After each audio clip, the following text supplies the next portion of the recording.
Bon retour sur ce plateau d'Espace Miné pour la dénonciation du jour. Avant de prendre cette dénonciation avec Blériot, il faut dire que nous avons une autre dénonciation. Hein.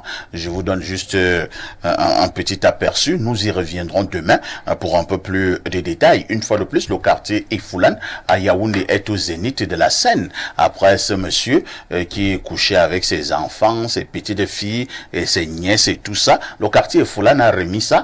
Cette fois-ci avec une maman qui a décidé de repasser les fesses de sa fille de 10 ans à l'aide du fer à repasser. Ah oui. Et pourquoi la maman aurait laissé une petite quantité de jus dans la bouteille et la petite fille est venue boire ce jus. Du retour, la maman, elle a été très en colère, et quand elle a demandé qui l'a fait, elle a su que c'était sa fille de 10 ans. Elle a dit viens ici, et elle a dit viens, elle a branché le fer à repasser et a commencé à repasser les fesses de sa fille de 10 ans, les fesses de sa fille de 10 ans. Et le lendemain, la fille est allée à l'école, elle avait très mal. Elle avait du mal à s'asseoir. 2 jours plus tard, elle est repartie. Maintenant, ça a attiré l'attention de sa maîtresse, qui a voulu savoir un peu plus. La maîtresse lui a demandé qu'est-ce qui ne va pas. La petite fille lui a dit qu'elle était malade. Tu es malade, tu as mal où? La petite fille a soulevé sa robe et sa maîtresse a vu son postérieur pratiquement en lambeaux. Elle s'est écriée, est allée appeler les autres enseignants et enseignantes. C'était tout simplement une débandade. Donc ça se passe au quartier Ifoulane. Nous allons revenir sur ce problème, sur cette dénonciation demain avec un peu plus de précision. Maintenant, la dénonciation du jour est donnée par Blériot Nyemek.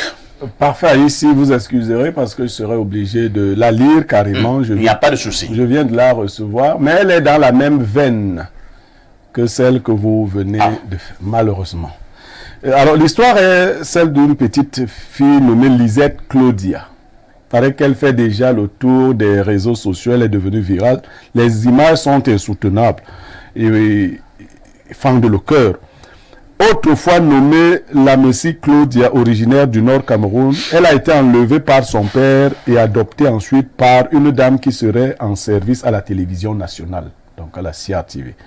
C'est-à-dire que l'histoire, c'est que Lisette, la petite Lisette, est la fille d'un monsieur qui a eu 4 enfants avec une dame qui serait devenue folle par la suite. Il a récupéré Lisette et l'a fait adopter par une dame qui travaillerait à la CRTV. Non, je ne comprends pas bien. Recommençons un peu. Qui est Lisette? Lisette est une petite fille de 9 ans. Oui. Dont le père a vendu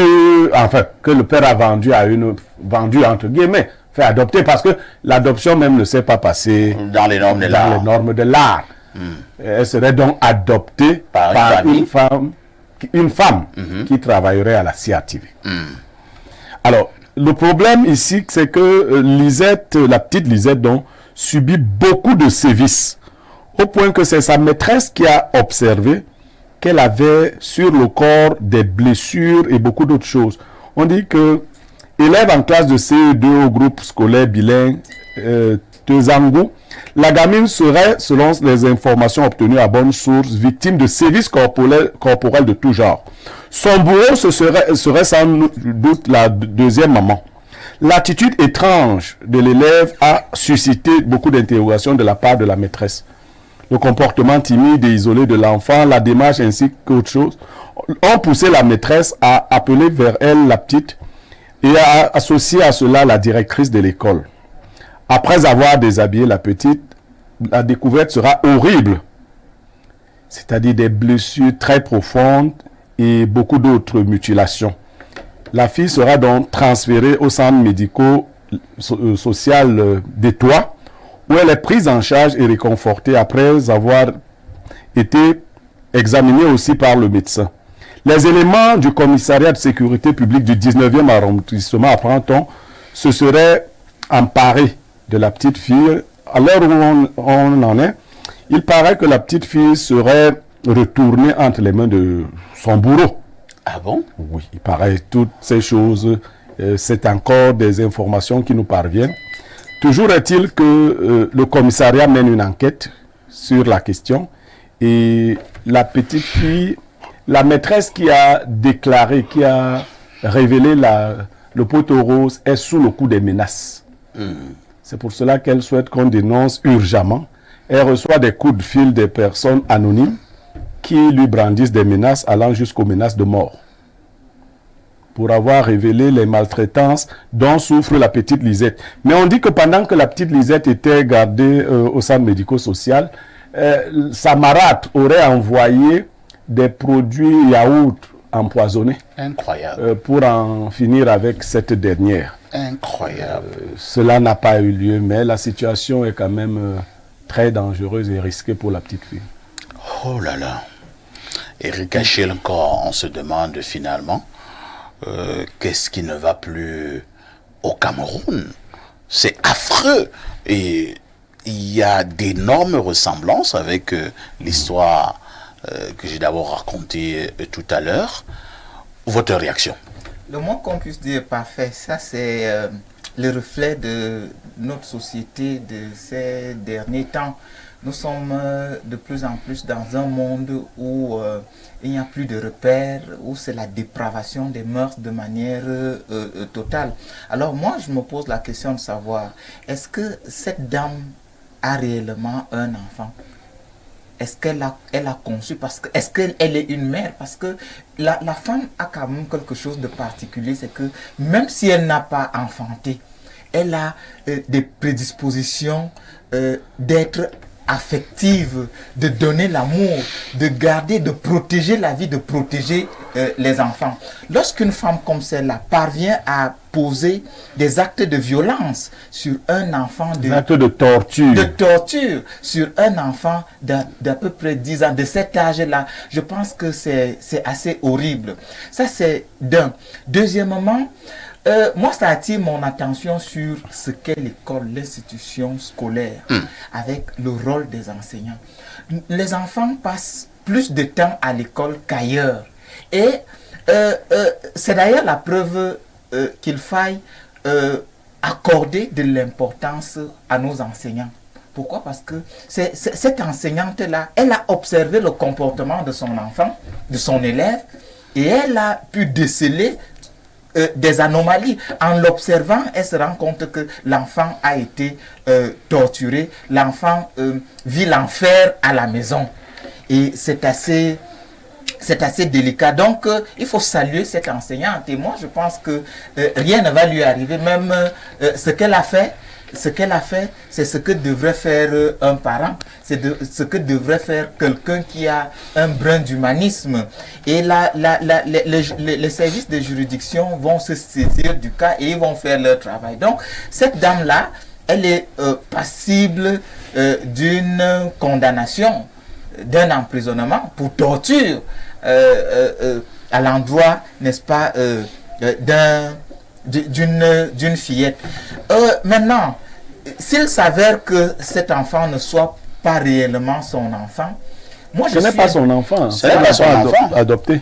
Un enfant adopté. Il y a donc quelque chose qui attire mon attention. De manière globale, il y a une relation qui naît entre le parent, le géniteur et son enfant, c'est-à-dire une relation affective qui se construit au fil du temps et au fil des actes que le parent et ou l'enfant pose l'un vis-à-vis de l'autre. Ça veut dire quoi? Ça veut dire que un enfant, c'est-à-dire les parents doivent, quel que soit leur degré d'aisance, leur degré de pauvreté, ils doivent être capables de prendre eux-mêmes soin de leurs propres enfants. C'est-à-dire, on est quand même dans une société où dans une société communautaire, l'enfant appartient à la grande famille, à la société de manière générale. Donc, cette société a le devoir, en fait, de prendre soin de cet enfant et de contribuer à son éducation. Et nous, on a vécu dans cette époque-là où, justement, on a été, de temps en temps, fessé, corrigé par les aînés, c'est-à-dire un inconnu qui vous voit en train de poser un acte malpropre. Il vous corrige et par moment, il peut même vous prendre et vous ramener devant vos parents et vos parents vous corrigent à nouveau. Ça, nous, on l'a vécu. Et c'était une très belle époque. Mais aujourd'hui, on se rend compte que effectivement, les jeunes sont de plus en plus irresponsables. Parce que ça ne sert à rien de faire des enfants, c'est-à-dire dont on est incapable de s'en occuper. Et ces jeunes-là qui, à un moment donné, ne savent pas écouter et ne savent pas apprendre des erreurs de leurs parents. Et justement, quand on fait un enfant dans de telles conditions, il est évident que, n'ayant pas de moyens, on va trouver un arrière-oncle du village ou un autre arrière-oncle du village voisin qui va prendre soin de l'enfant. Et surtout quand on se retrouve en ville, vous savez qu'il y a des gens qui viennent en ville et qui n'ont pas d'habitat, ils n'ont pas de logement, ils sont obligés d'aller à X endroit ou à Y endroit et d'être sous la tutelle de X ou de Y en attendant d'avoir justement quelque chose sous la main. Mais dès lors qu'on a cette chose sous la main, on peut donc aller ailleurs et abandonner un enfant comme celui-là. Maintenant, si c'est un enfant qu'on a reconnu comme cela semble être le cas, il faut assumer. Plusieurs personnes reconnaissent des enfants et se projettent comme des parents, traitent ces enfants avec la bienfaisance. Mais malheureusement, les gens ont perdu la notion de Dieu, la notion d'humanisme. Très bien. Ils ne connaissent pas Dieu, où on se demande qui ils servent au final. Merci Eric Achelko pour cette abondante analyse. Pierre Blaireau, au-delà de tout ce que vous allez dire tout à l'heure, moi j'ai d'abord encore un ou deux petits soucis. L'affaire déclenche il y a à peu près combien de temps? Il y a moins de 2 semaines. Hein. Moins de 2 Et semaines. les informations que je reçois, Oui. c'est que en fait, la femme ne travaille pas à la CRTV. Elle est psychologue et elle passait dans des émissions à la CRTV. Je voulais justement qu'on puisse apporter cette précision. Voilà. Donc, elle ne travaille pas à la CRTV. Elle passait dans des émissions à la CRTV. C'est une grande différence. Il y a d'ailleurs un communiqué signé du directeur général de la CRTV. Une mise au point. Monsieur Charles Ndongo, qui fait effectivement cette mise au point. Oui, donc, mais comme je vous ai dit, moi j'ai reçu tout de suite. Vous voyez, avec quel labeur j'essayais de recouper tout cela. Elle passait donc la psychopathe, la psychologue psychopathe. Parce qu'il faut une sociopathe. Non, parfait, il faut voir. C'est une personne qui est psychologue, qui est elle-même psychopathe. Et sociopathe. Elle est donc dangereuse. Elle se présente avec un visage d'ange. Alors qu'en réalité, c'est un vampire. C'est un vampire. Alors, Blaireau, vous dites que ça fait moins de 2 semaines que l'affaire a déclenché. Apparemment, la police s'est saisie de l'affaire. Mais moi, je me pose quand même des questions. J'ai l'impression que ça traîne là. Et ce qui me choque encore, si cela est vrai, que la fille est repartie. Elle a envoyé sa petite sœur à elle faire la sale besogne, c'est-à-dire tenter d'empoisonner la petite. Et pour l'instant, la petite sera encore repartie dans cette maison. Il paraît. Allez-y, Blaireau. Parfait, ici, il y a quand même quelques précisions que je voudrais apporter. Pour avoir vécu dans plusieurs maisons, quand je grandissais, j'ai pu observer 2 choses. Il y a des femmes qui n'ont pas d'enfants, qui n'ont pas enfanté, qui sont extrêmement méchantes. Ouais. Il y en a qui ont enfanté, qui sont extrêmement méchantes. C'est vrai. Et vice-versa. Il y a des femmes qui n'ont pas enfanté, qui sont d'un très grand cœur. C'est vrai aussi. Il y a des femmes qui ont enfanté, qui savent aimer les enfants des autres. Il y a même des femmes qui ont enfanté, qui ne savent pas aimer leurs propres enfants. Tout à fait. Parce que dans l'autre histoire dont vous parlez, c'est bien la génitrice qui repasse le fessier, le postérieur de sa propre fille. Tout à fait. Cela m'amène à dire quelque chose. L'amour est inscrit dans les cœurs. C'est comme, vous voyez, les palmiers là. Le palmier tombe avec le bon ou le mauvais vin. Les seigneurs n'y changent pas grand-chose. Je vous dis, il y a des personnes profondément méchantes, avec ou sans enfants. Et il y a des malades mentaux partout. Il y a des gens qui ont ce vice-là de torture. Non, c'est-à-dire, vous voyez, vous pouvez même avoir votre femme avec ses propres enfants ou votre mari. Moi, j'ai vu des parents torturer leurs enfants. J'avais un voisin qui avait des punitions pas possibles. En fait, il pendait presque ses enfants. Incroyable. Parce qu'il attachait la main d'un petit enfant de 2 ans sur un poteau et ta main restait attachée avec une corde. Un enfant de 2 ans. Et c'était ses enfants. Ouais, des sociopathes de cette nature, il y en a. Il faut que la société y travaille. Maintenant, par rapport à cette situation, je veux dire aux forces de l'ordre. Quand c'est l'enfance qui est en question, il faut être très prudent. Je n'ai pas encore tous les contours, mais vous devez d'abord protéger les enfants. L'enfant, c'est celui-là qui ne sait pas, il ne peut pas encore se défendre. Quant à la femme qui a révélé le poteau rose de la maîtresse, je vous assure, tous les métiers ont leurs risques. Nous, ici, avec la dénonciation, nous prenons des risques. Ça, c'est clair. Même dans le métier d'enseignant, Achille le disait, va au-delà de l'instruction. L'enseignant, la maîtresse, le maître, le professeur doivent veiller sur la vie même des enfants. Mes élèves qui m'écoutent au lycée classique et moderne de Bolova, une certaine année, nous avions dans notre salle en terminale D, une enfant, une fille Bassa, très intelligente, mais ses camarades m'avaient fait observer qu'elle portait la même tenue de classe depuis la classe de 4e. En terminale D. Vous pouvez imaginer? Elle avait la même tenue de classe depuis la classe de 4e. Je me suis rapproché d'elle, mais il se faisait tard. On a découvert par la suite que son oncle, qui était officier de police dans la ville, la violait. Oh là là. Et par la suite, elle est décédée. Oh là là. Elle est décédée en pleine année scolaire. Ça fait peur à tout le monde. J'aime dire à ceux qui croient que c'est... Même les autorités de Bolova à l'époque ont eu de la peine à parler de cette affaire. C'était un officier de police, un monsieur Bassa de Macaque. Je me suis attaqué à lui, n'étant qu'un petit enseignant, directement. Mes élèves de la classe et moi sommes allés dans son domicile pour voir le corps de l'enfant qu'il cachait aux autres gens. Le courage, ce n'est pas l'absence de peur. C'est la décision de défendre une valeur, une vertu. Donc vous avez bien agi, advienne que pourra. Vous devez toujours agir de la sorte. Et je dis aux autres enseignants, c'est vrai, les classes sont pléthoriques.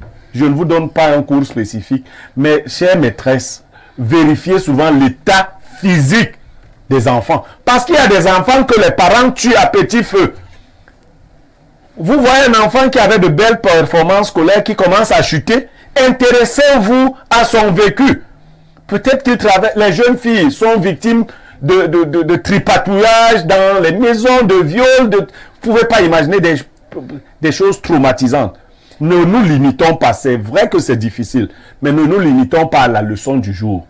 Essayons de comprendre qui sont nos élèves, où vivent nos élèves. Un bon enseignant a carrément la carte psychologique de ses apprenants. Donc, c'est très important de faire ce travail de fouille. Vous devez dénoncer. Même si on vous dit que c'est un ministre en fonction, dénoncez-le. Très bien. Merci Pierre Blériot. Lisons d'abord ces messages de nos nombreux téléspectateurs. Bonjour frérot, nous vivons le même cas. Wanda Doni a été libéré. Son propre fils continue de souffrir avec les blessures. Je ne sais pas de quoi il est question. Faudrait qu'il le précise. Peut-être faut donner un peu plus de précision. Parce que là, le message est vague. Autre message ce jour. C'est le type de Foulane, paraît-il. Ah, c'est le type qui violait... Il a été libéré? Sa fille, ses petites filles. Le monsieur a été libéré?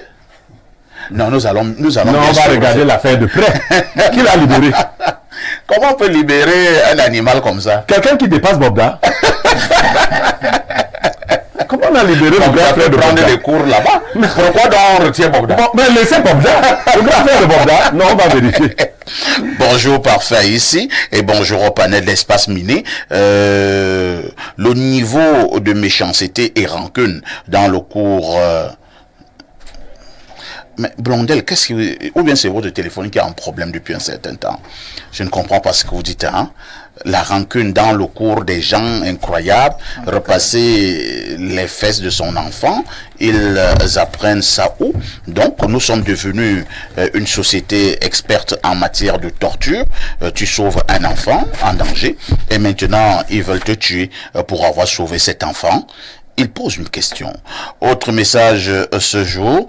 Bonjour l'oméga et le turbo de la modération. Très belle émission et je suis très fan.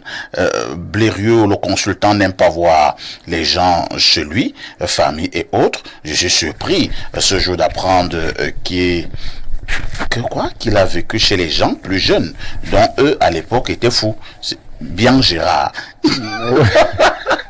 Oui, mais permets. Le gars vient te clouer là. Non, il ne vient pas me clouer. Non, je n'ai pas dit. C'est pas que je n'aime pas voir les gens chez moi. Je ne vais même pas lui égrener le nombre de personnes que j'ai élevées. J'ai juste une discipline chez moi.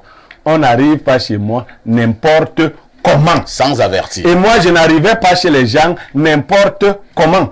Et je ne vais même pas vous dire que ce sont ces gens même qui m'ont montré qu'il ne fallait pas vivre chez les gens. Si je rends des témoignages ici, il y en a qui vont même éteindre la télé. Donc c'est bon. Autre message ce jour. Bonjour, parfait ici. Suis institutrice dans une école publique dans l'Ombam et Inubu. J'ai eu presque le même cas, à la seule différence que l'enfant vit avec ses deux parents. Un jour, je remarque que l'élève est concentré à regarder en bas du banc. Je l'interpelle et je lui dis de me faire part de ce qu'il observe. Et je constate que l'enfant colle les papiers sur une blessure et me fait savoir que sa mère a chauffé le couteau sur le feu à gaz et l'a brûlé. J'ai appelé les autres collègues. On a envoyé un autre élève appeler la mère de ce garçon et qui est une infirmière. Nous fait comprendre que l'enfant vole. On lui a demandé de rentrer avec son enfant et ramener l'enfant guéri et qu'au prochainement, on va l'amener à la gendarmerie et que, en dehors d'imposer le goûter à l'enfant, qu'elle lui donne aussi un peu d'argent. Sûrement, il vole pour s'acheter les bonbons qu'il voit les autres sucer. C'est une maîtresse depuis Bafia. Autre message à Londres 213, pardon, c'est l'Algérie. Bonjour l'Unkuta des modérateurs, j'ai vu une vidéo de 2020 que Niemek a publiée sur sa page. Perfect, tu avais le visage d'un bébé dans cette vidéo, mais tu as vieilli, hein? Oui, j'ai reposté notre vidéo où nous chantions Petit Plié au cours d'une émission de Tour d'Horizon et c'est en train de faire le buzz. Par contre, Blériot a la peau dure comme pour le goyavier sauvage du village. Son visage est resté intact. On dirait plutôt qu'il a rajeuni. Maintenant, pour la dénonciation, nous tirons un coup de chapeau à cette enseignante pour humanisme et pour son sens de la responsabilité. On se rappelle de ce communiqué du ministère de l'enseignement qui interdisait aux enseignants de corriger les élèves en utilisant les fouets. Et les enseignants avaient pris la résolution que désormais, même si les élèves sont en train de faire des partouzes ou de s'amouracher dans les couloirs, ce n'est pas leur problème. Désormais, ils ne sont plus là pour éduquer les élèves, mais juste pour donner des cours.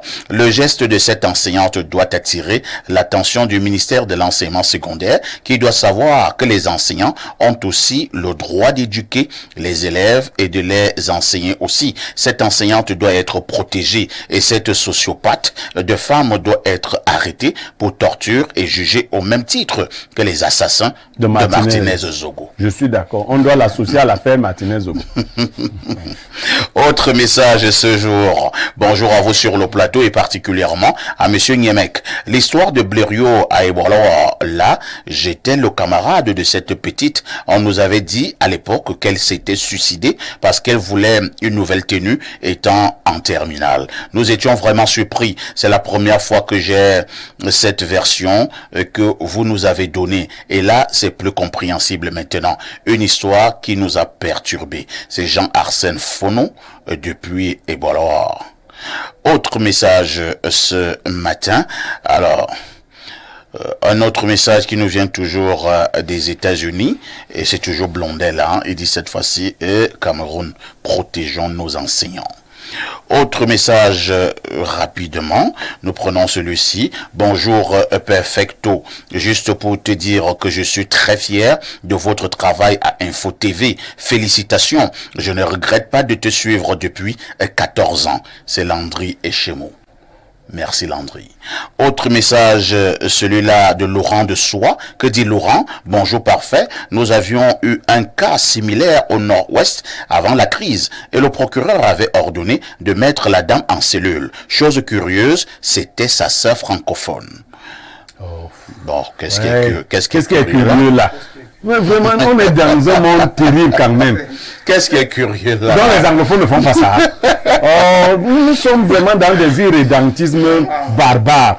Autre message de ce jour. Bonjour parfait à ici. Juste pour vous dire que Canal Plus Sport fait la publicité de Bon François. C'est Laurent et Seba depuis Molundu à l'est Cameroun. Autre préoccupation ce jour. Bonjour parfait. La déception qui vient de Lisette Emeraude, psychologue qui intervient à l'émission. Et si on en parlait à la CRTV les mercredis, est très grande. Voilà. Je revois le visage de cette dame-là. Donc, elle s'appelle Lisette Emeraude. C'est elle plutôt qui est psychologue. Oui. Et qui intervient donc à l'émission de la CRTV. Si on en parlait. Je ne sais pas si avec cette histoire, elle va continuer à intervenir dans Comment ça? Si on l'aperçoit même... En fait, il faut être clair, hein, le directeur général de la CRTV a tranché, donc momentanément, c'est arrêté. Momentanément. Arrêté, c'est-à-dire elle a été exclue. Parce qu'il y a quand même la présomption d'innocence, donc elle a été exclue, mais bon, de toutes les manières, vraiment, ça c'est regrettable. Non.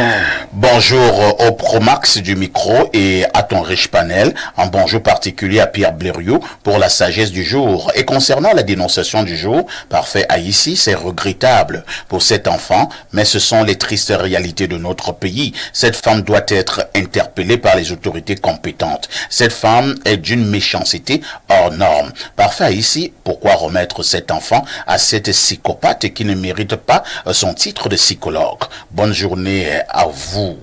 On va lire peut-être 2 ou 3 dernières préoccupations. Hein. Je cherche un peu les messages qui viennent de la diaspora. Les gens du Cameroun m'ont dit que je te dise d'arrêter tes trucs là. Ah bon, hein? Que je cherche les messages qui viennent de la diaspora. Que eux ne sont pas tes mintumba. Ah bon? Alors, il y a quelqu'un qui me dit ici, perfecto, c'est la même histoire là. C'est la même histoire. C'est vers la sous-préfecture des Foulaines. Et voilà. Donc, c'est la même histoire. Celle que j'ai d'abord eu. Comment ça? Donc, c'est la même femme qui repassait aussi les fesses de l'enfant. Tout à fait. Alors, il y a Gisèle Descoundons qui veut également donner son avis et nous lisons. Bonjour à tous, merci Info TV. Nous ne vous remercierons pas assez pour tout ce que vous faites pour notre bien-être. En ce qui concerne le bon François, c'est la honte pour notre pays parce qu'au Cameroun, on n'aime pas ce qui va dans le bien-être des citoyens. C'est la haute mafia dans ce pays. Le bon François est un très bon bon. Alors, j'ai dit ceci. On va d'abord mieux enquêter sur l'affaire de Bon François. Est-ce que le Bon François est un bonbon ou alors le Bon François est dangereux pour la santé? Il y a aussi des gens qui soupçonnent le Bon François d'attaquer la fertilité ou la puissance masculine. Voilà. On va enquêter sur tout ça. Et je pense même que ces gens de Bon François peuvent se rapprocher également de... Tout à fait. Pour nous donner des bonnes informations. Bonjour le patron des modérateurs et tout le panel. Malheureusement, c'est ainsi le Cameroun. Au lieu de promouvoir et d'encourager nos chercheurs en leur emportant diverses sortes d'appui au niveau gouvernemental, ils cherchent plutôt à les détruire. Au lieu de lui donner une médaille, ils cherchent plutôt à le ridiculiser. Nos enseignants grèvent tout le temps pour la prime de recherche chaque année, alors que dans d'autres pays, les chercheurs sont financés par l'État. Vraiment, monsieur Haïssi, quand je regarde ce pays, je me demande seulement que feront... quoi? Tu as dit que feront donc tu. En contexte camerounais, ça se comprend, ça passe. Ah bon, me demanderais-je. c'est le degré supérieur de l'étonnement. Et il continue en disant, quel médicament, pour parler sérieusement, respecte les normes ici au Cameroun? Je redonne la même réponse, que les fabricants de bombes François se rapprochent de nous et l'ordre des pharmaciens, ou alors vice versa, et nous reviendrons sur ce même plateau pour vous dire la vérité, parce que si le bombe François également est dangereux, nous allons le dire. Maintenant, si le bombe François n'a aucun problème, nous le dirons également. À tout de suite pour la suite.